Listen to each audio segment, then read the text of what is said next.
Pedro Abelardo y Eloísa.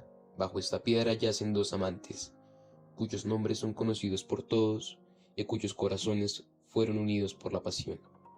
La historia y leyenda de Abelardo y Eloísa, de tan fuerte impacto en la vida y poesía de la Edad Media, apenas si tiene hoy un breve espacio en la literatura. Tampoco el romanticismo ni la novela histórica han logrado popularizarla hasta convertirla en un mito eterno capaz de mover e impresionar a las nuevas generaciones. No obstante, del poema y tragedia de amor de Abelardo y Eloísa, sigue fielmente la relación apasionada de un profesor y su alumna, de la inteligencia y del corazón. Cautivados y lanzados hacia la aventura suprema del saber y de la ciencia, quisieron vivir y amar juntos para aprender juntos la sabiduría. Es aquí donde el mito de Abelardo y su alumna, amante y esposa, adquiere toda su originalidad y puede ofrecer a los de hoy la suprema aventura de la búsqueda de la sabiduría en el amor. Pero lo más nuevo que nos ofrece la leyenda y el mito es la base histórica de los personajes. Hacer de ellos los grandes lovers de la Edad Media y mitificarlos, poniéndolos junto a Romeo y Julieta y otros, no sería hacerles justicia. Abelardo y Eloísa tienen su vida propia, histórica, mucho más real que cualquier personaje de novela o de la escena. Abelardo es con mucho el hombre más brillante y completo de su siglo, perfectamente dotado para las luchas de la inteligencia, dialéctica, filosofía, teología. Es un poeta, un trovador y un humanista, y la figura de Eloísa, guerrera de la mente y el corazón, está mereciendo una mirada de comprensión del feminismo y de la protesta actuales. Encarna lo más característico del humano, en especial de la mujer, la belleza y el amor, la sutil ternura y la profunda sensibilidad reforzada por una aguda y superior inteligencia. En el siglo XII, Europa experimenta un renacimiento cultural e intelectual. La Universidad de París, fundada en el año 1150, se convirtió en un centro de saber y de debate. La teología, la filosofía y las artes liberales eran las disciplinas más destacadas. La sociedad medieval estaba dominada por la Iglesia católica, la autoridad eclesiástica regía la vida cotidiana y la moralidad se basaba en la interpretación de las escrituras. El celibato clerical era una norma muy estricta. Pedro Abelardo nació en 1079 en Bretaña. Abelardo fue un filósofo, teólogo y poeta. Estudió en las mejores escuelas de París y se convirtió en uno de los intelectuales más destacados de su época. Su personalidad fue descrita como brillante, pero también arrogante y provocativa. Hay que reconocer que fue el profesor más famoso de la Universidad de París en su tiempo. Se estima que Eloísa nació en el año 1100 en París. Eloísa era la sobrina de Fulberto, un canónigo de la Catedral de Notre Dame. Eloísa recibió una educación excepcional para ser una mujer de su época. Dominaba el latín, el griego y la literatura.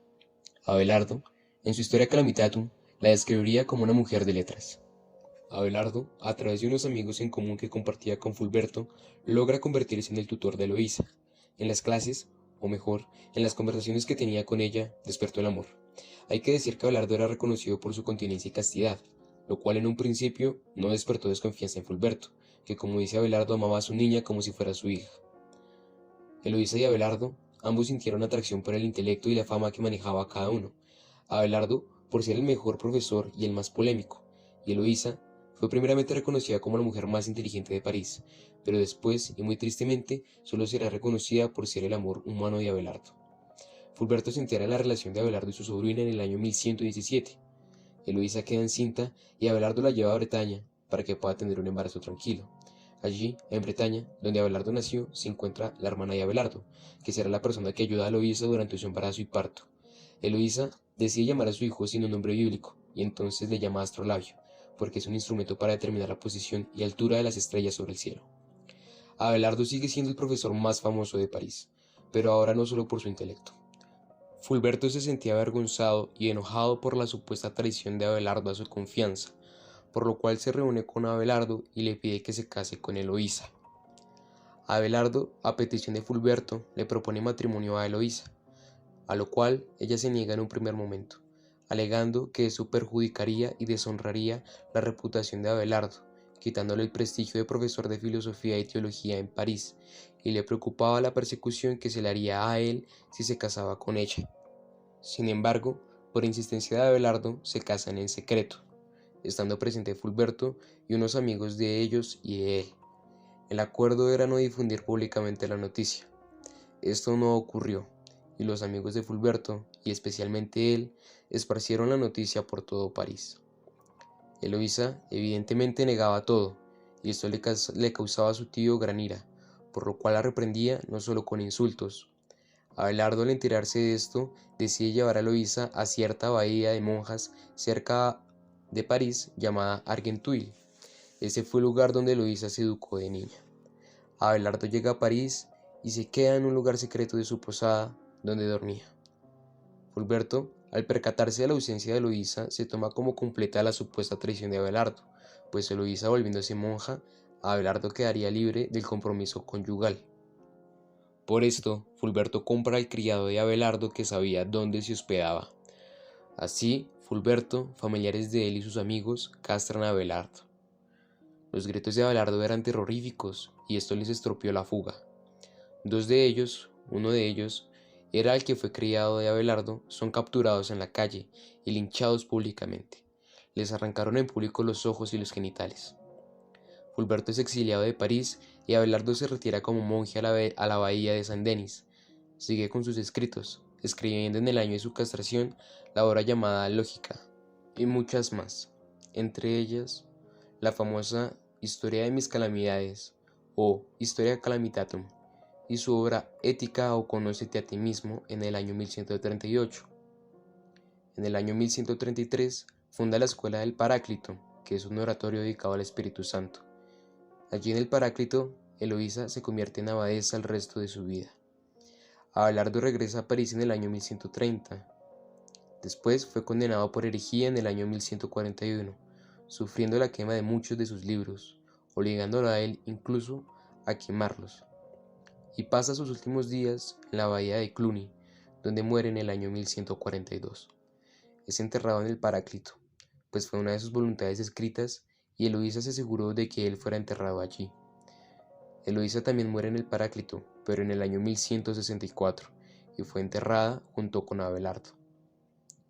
No hay más información de Astrolabio, más allá de que fue criado por familiares de Abelardo y que fue un clérigo en su juventud. En el año 1817, los restos de Abelardo y Eloísa fueron trasladados a un cementerio en París, donde se encuentran actualmente. Su tumba es famosa por ser un lugar emblemático de amor eterno y ha sido visitada por numerosos escritores, artistas y amantes a lo largo de los siglos. Antes de la castración de Abelardo, él y Eloísa llevaban una correspondencia continua, de la cual no se tiene registro. En los años 1132 y 1133 retomó la correspondencia gracias a que ella leyó la Historia Calamitatum, que era una carta dirigida a un amigo. Hoy día se conservan 8 cartas. Las cartas se dividen en 3 partes. Primero, la Historia Calamitatum, que es una autobiografía de Abelardo exponiendo todas sus calamidades y obra filosófica tanto como teólogo y sus experiencias siendo profesor. La segunda parte son las cartas personales, que constan de 4 cartas, 2 escritas por Eloísa, 2 escritas por Abelardo. Y por último, las cartas de dirección espiritual, que consta de 3 cartas. Una escrita por Eloísa solicitando a Abelardo dirección espiritual y las otras 2 son escritas por Abelardo a modo de tratado para responder y cumplir las solicitudes de Eloísa, sobre todo en su vida como monja. En las cartas encontramos acaloradas discusiones, suaves oraciones e incluso un toque erótico en ciertos pasajes del texto, pero sobre todo encontramos la discusión filosófica, sobre la cual desarrollaré 3 ideas. Primero, la separación y la soledad. Eloísa en la primera carta le reclama a Abelardo su ausencia para con ella. Eloísa se siente sola y usada, pues desde que sucedió su separación, Abelardo no le volvió a escribir cartas, poemas, canciones y mucho menos la visitó.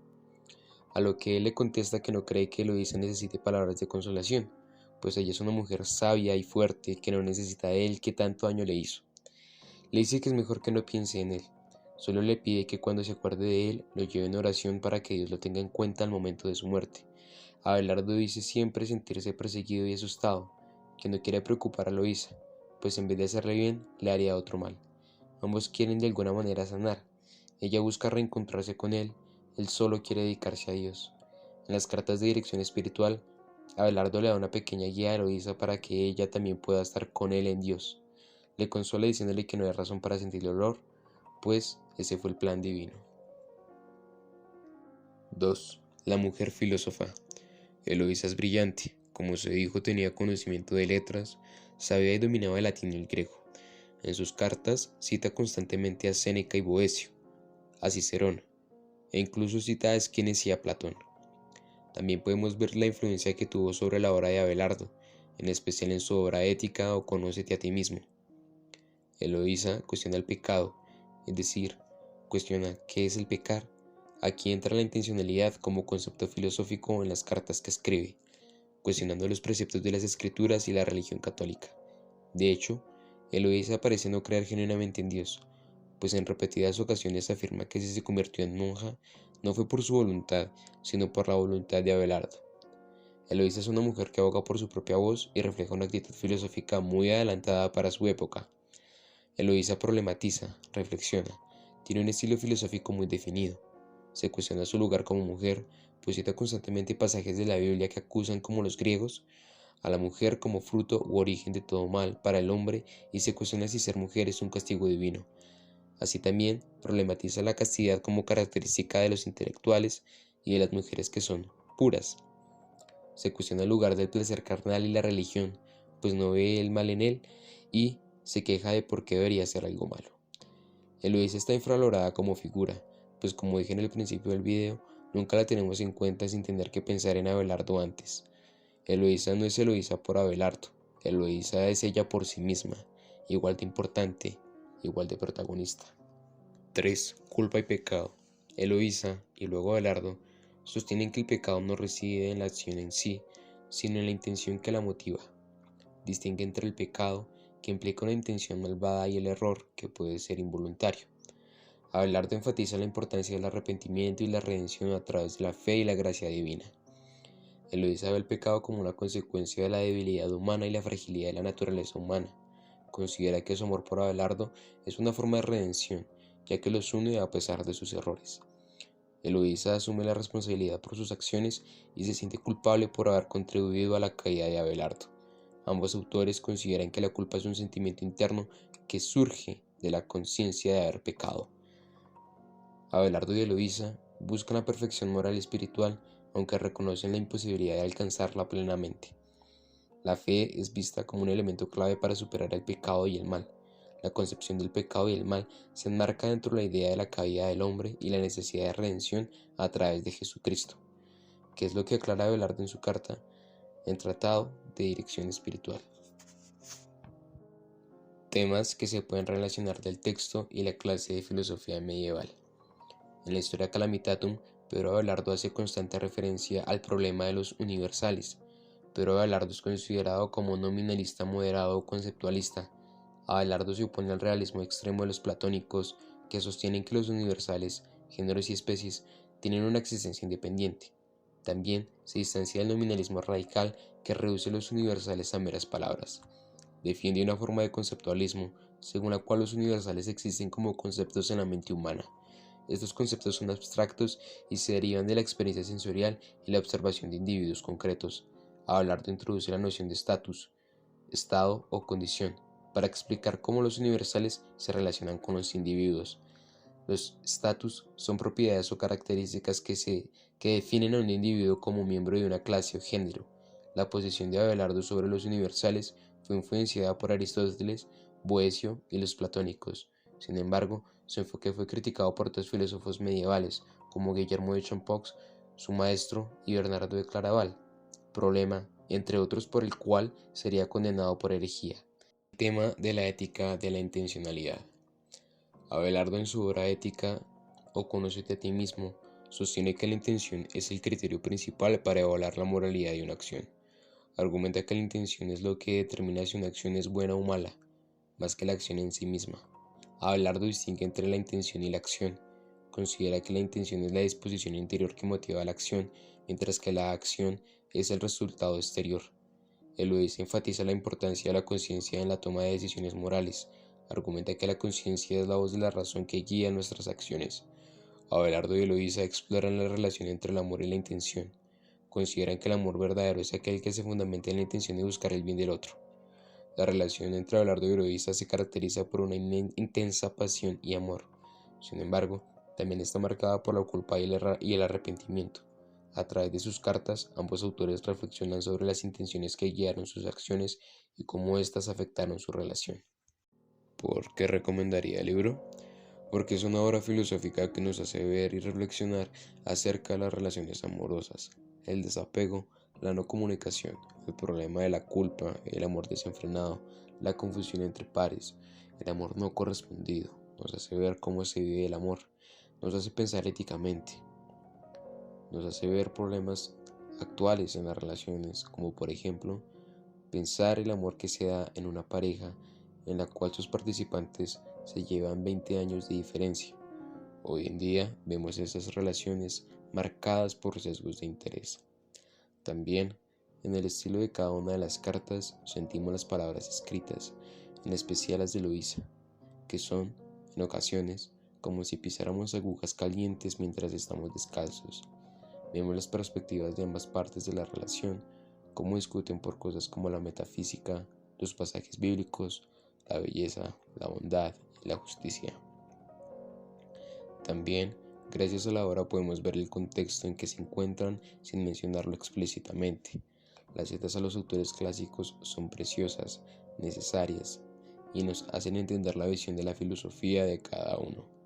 Los textos son concisos, pero cuentan también con cualidades literarias, por ejemplo, a través de mitos mencionados brevemente. El estilo en primera persona nos abre las puertas a analizar otro tipo de escritura filosófica. Debemos ver la correspondencia no solo como estilo de escritura filosófica, que por cierto, hoy día está muy infravalorado, sino debemos ver la correspondencia como una práctica filosófica. Para concluir, quiero recomendar obras similares. Por ejemplo, la novela de Juan Jacobo Rousseau, que se llama Julia o la nueva Eloísa, que para Schopenhauer es la mejor novela de la historia. También las cartas a Lucilo de Séneca, también la correspondencia de Albert Camus y María Casares, que es filosofía contemporánea, y, como no, las cartas de Napoleón Bonaparte y su esposa. Muchas gracias.